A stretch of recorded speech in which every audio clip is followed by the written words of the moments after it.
जय हो भोले दानी गजबे तोहर कहानी। जय जय हो जय जय हो जय जय हो भोले दानी गजबे तोहर कहानी।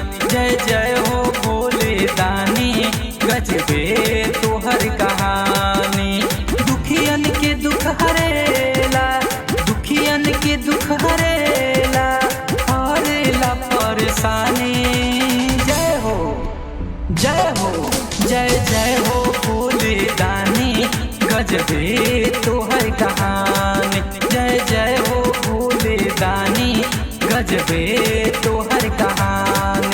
जय जय हो भोले दानी गजबे तोहर कहानी। जय जय हो भोले दानी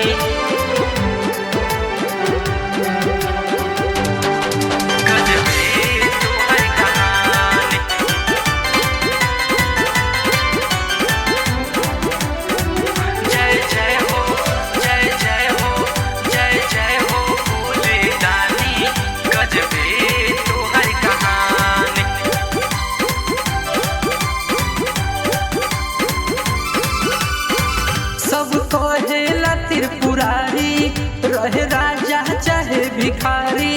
पूरा सावन भर लगे मेला हे भोला तोहर दुआरी। सब कहेला त्रिपुरारी रहे राजा चाहे भिखारी। पूरा सावन भर लगे मेला हे भोला तोहर दुआरी। हे भोला तोहर दुआरी। भगतन के भीड़ लागेला, भगतन के भीड़ लागेला, राजा की राजधानी। जय हो जय जय हो भोले दानी गजबे तोहर कहानी। जय जय हो भोले दानी गजबे तोहर कहानी। जय जय हो भोले दानी गजबे तोहर कहानी।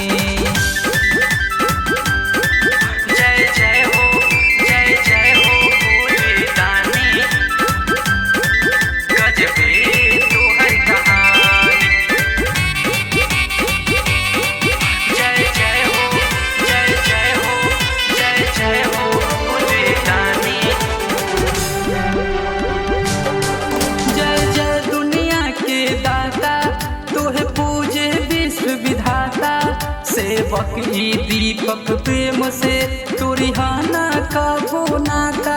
जय जय दुनिया के दाता तोहे पूजे विश्व विधाता। सेवक ई दीपक प्रेम से तुरिहाना का नाता, तुरिहाना का नाता। महिमा तरौरे तनाबा, महिमा तरौरे तनाबा, कितना बोला बखानी। जय हो जय जय हो भोले दानी गजबे तोहर कहानी। जय जय हो भोले दानी गजबे तोहर कहानी। जय जय हो भोले दानी गजबे तोहर कहानी।